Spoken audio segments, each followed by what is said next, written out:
जय जगन्नाथ फ्रेंड्स, मो अलका आपण मानक स्वागत करुछि अरु ब्लॉग्स को। आज आमे सुनिबा आ गोटे रोमांचक कहानी जार ना होछि भूत कठी। हाँ फ्रेंड्स, भूत कठी। चलंतु गोपटी सुनियाटा आरंभ करबा।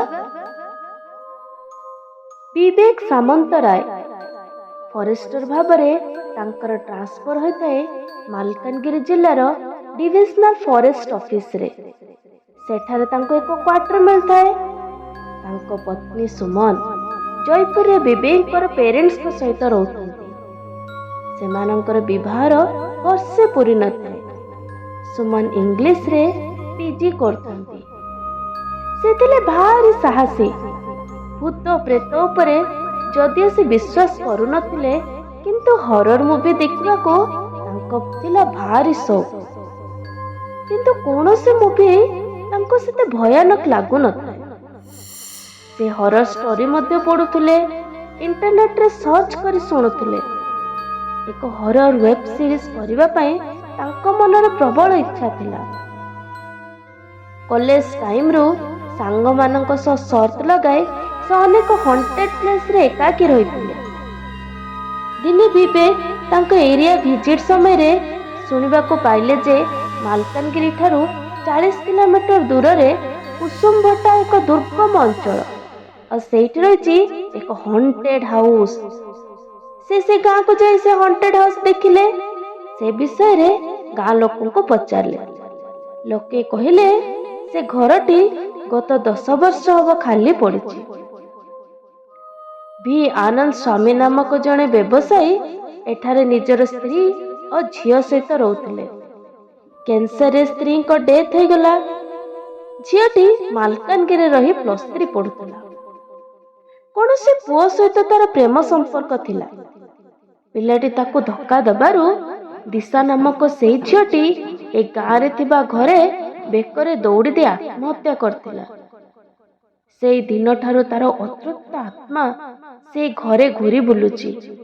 ता बापा मध्य निज झियोर प्रेतात्मा को बारंबार सेठारे देखिबा परे घर छाड़ी जयपुर निजर पैतृक घर को चली गली। गाँर शेष मुंडरे पाचेरी बेष्टित से 2 महला कोठा को लोके दिन मध्य जीवा भय करती। पूर्णिमा जह्न आलुअरे अनेक थर लोक से कोठरर छातरे विचरण करुवा धला शाढ़ी पिंधा से अतृप्त आत्मा को देखिचंती। से कोठी को अनेक थर विकल क्रंदन, चित्कार, भयंकर पैशाचिक हसिबा शब्द, नुपुर चूड़ीर शब्द, पाद चला शब्द, पियानो बाजुथुबार शब्द इत्यादि लोक शुणिथिबा कथा कहले। विवेक फोन रे सुमन को ए विषय कहले। सुमन कहले ठीक अछि, आमे मध्य देखिबा से लोकन को कथा केते दूर सत। जदि सत होइथाए ताहाले मो अनेक दिनर स्वप्न पूर्ण होई जिवो। आमे से भूत कोठी रे गोटे राती बिताइबा। से कहले it will be a thrilling experience. Vivek मध्य सुमन को कथा राजी हेले। से माने स्थिर कले आसंता पूर्णिमा दिन सेठा को जिबे। ता पूर्वरु विवेक जने लोकन को नहीं गोटे रूम और बाथरूम क्लीन करी आसीबे। विवेक जने लोक को नहीं से कोठी को गले। कोठीटी बेस पुराना नुह, किंतु केही रहुनथिबा जोगु धूली मळी बुढ़ियाणी बसा सुखिला पत्र मूषा चेमिणींकर मलमूत्र रे परिपूर्ण होई रहिछि। विवेक 3टी नुआ ताला नहीं जाइथिले। मुख्य फाटक, मुख्य द्वार और अन्य रूम गुड़िकर ताला भांगिले।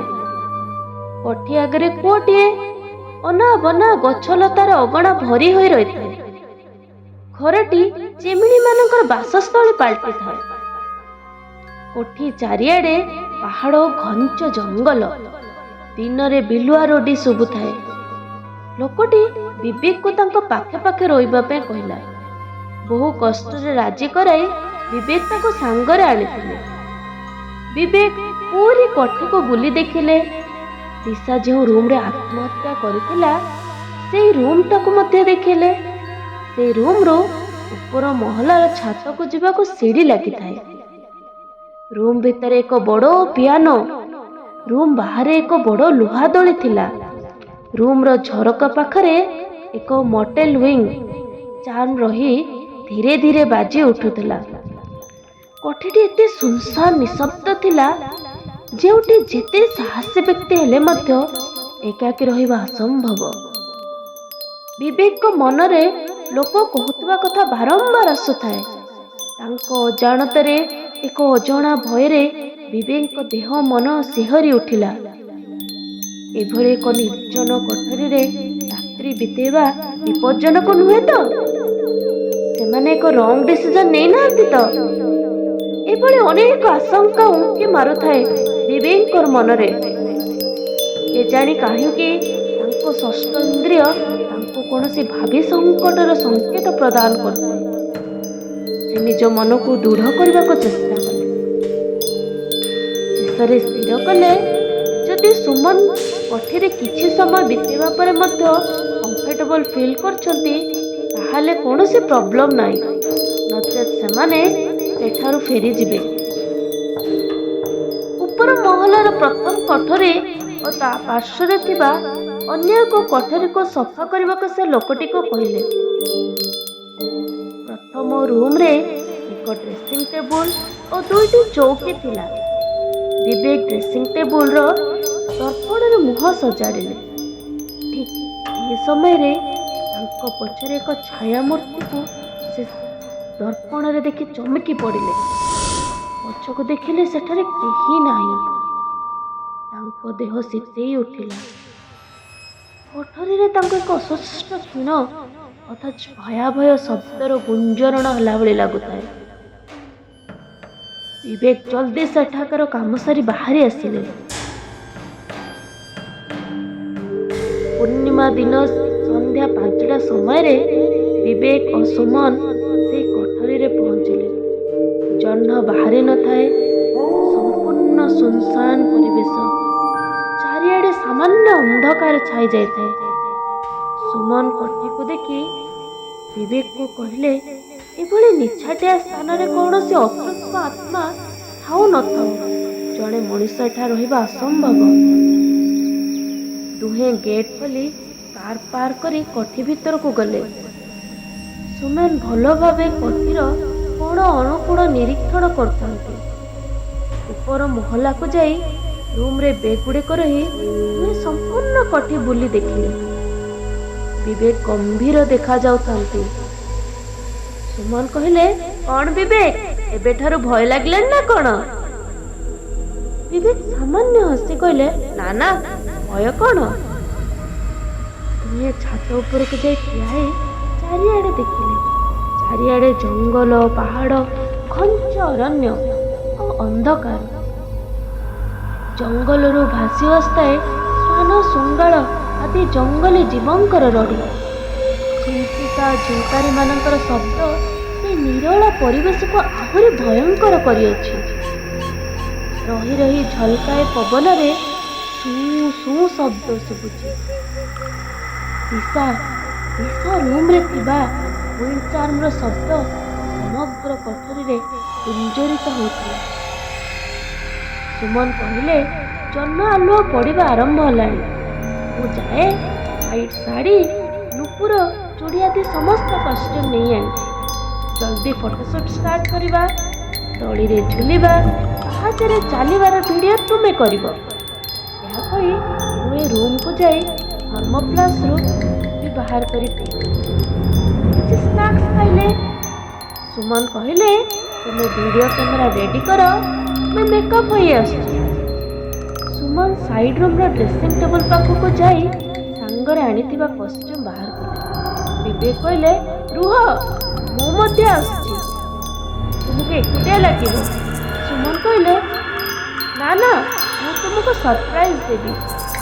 କଷ୍ଟ୍ୟୁମ୍ରେ ମୁଁ ସତରେ ଭୂତ ଭଳିଆ ଦିଶୁଛି ନା ନାହିଁ ତୁମେ କହିବ। ବିବେକ ଅନ୍ୟ ରୁମ୍କୁ ଚାଲିଗଲେ। ସୁମନ ଧଳା ଶାଢ଼ୀ ପିନ୍ଧି ଚୁଟି ମୁକୁଳା କରି ହାତରେ ନୂପୁର ପିନ୍ଧିଲେ। କିଛି ସମୟ ପରେ ସୁମନକୁ ଲାଗିଲା କିଏ ଯେମିତି ତାଙ୍କ ନାମ ଧରି ଡାକୁଛି। ଅସ୍ପଷ୍ଟ ଭାବରେ ହୀନ ସ୍ୱରରେ ଡାକୁଛି। ସୁମନ ଚମକି ପଡ଼ିଲେ। ଅନ୍ୟପଟେ ବିବେକ ମଧ୍ୟ ସେ ଧ୍ୱନି ଶୁଣିଲେ। ତାଙ୍କୁ ନୂପୁରର ରୁଣଝୁଣ ଶବ୍ଦ, ଚୁଡ଼ିର ଶବ୍ଦ ସହ କେହି ଚାଲିଗଲା ଭଳି ଶବ୍ଦ ଶୁଭିଲା। ସେ ଭାବିଲେ ଏସବୁ ସୁମନର କାମ। ସେ ଚୁପଚାପ ଭିଡ଼ିଓ କ୍ୟାମେରା ବାହାର କରି ଧୀରେ କବାଟ ଖୋଲି ଦେଖିଲେ ସୁମନ ଧଳା ଶାଢ଼ୀ ପିନ୍ଧି ବାଳ ମୁକୁଳା କରି ଚାଲି ଚାଲି ଯାଉଛି। ବିବେକ ଭିଡ଼ିଓ କରି ଚାଲିଲେ। ସୁମନ ଲୁହା ଦଳିରେ ଯାଇ ବସିଲେ। ଦଳିଟି ଝୁଲିବାକୁ ଲାଗିଲା। ସୁମନଙ୍କର ମୁଖ ସମ୍ମୁଖ ଆଡ଼କୁ ଥାଏ। ସେ ଅପଲକ ନୟନରେ ବଡ଼ ବଡ଼ ଆଖିରେ ସମ୍ମୁଖକୁ ଅନାଇଥାନ୍ତି। ଏହି ସମୟରେ ବିବେକଙ୍କୁ ଲାଗିଲା କେହି ଯେପରି ଅସ୍ପଷ୍ଟ ସ୍ୱରରେ କହୁଛି,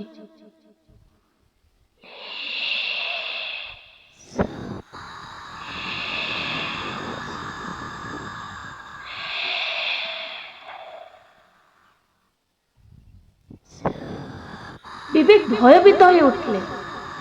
ତାଙ୍କର ସମଗ୍ର ଶରୀର ଭୟରେ କମ୍ପିବାକୁ ଲାଗିଲା। ସେ ପଛକୁ ବୁଲି ଦେଖିଲେ, ପୁଣି ସମ୍ମୁଖକୁ ଦେଖିବା ସମୟରେ ସୁମନ ଉଠି ଛାତ ଉପରକୁ ପାହାଡ଼ ଚଢ଼ି ଯାଉଛନ୍ତି।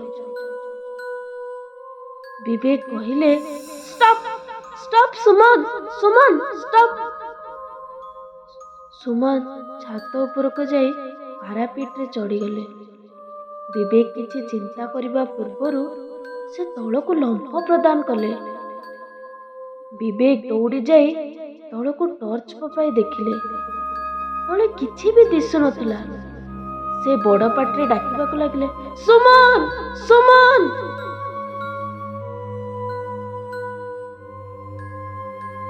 ଫ୍ରେଣ୍ଡସ୍, ଆଜି ଗପଟିକୁ ଏଇଠି ରଖିବା। ସାରାଂଶଟା ଶୁଣିବା ପାଇଁ ନେକ୍ସଟ ପାର୍ଟକୁ ଅପେକ୍ଷା କରନ୍ତୁ।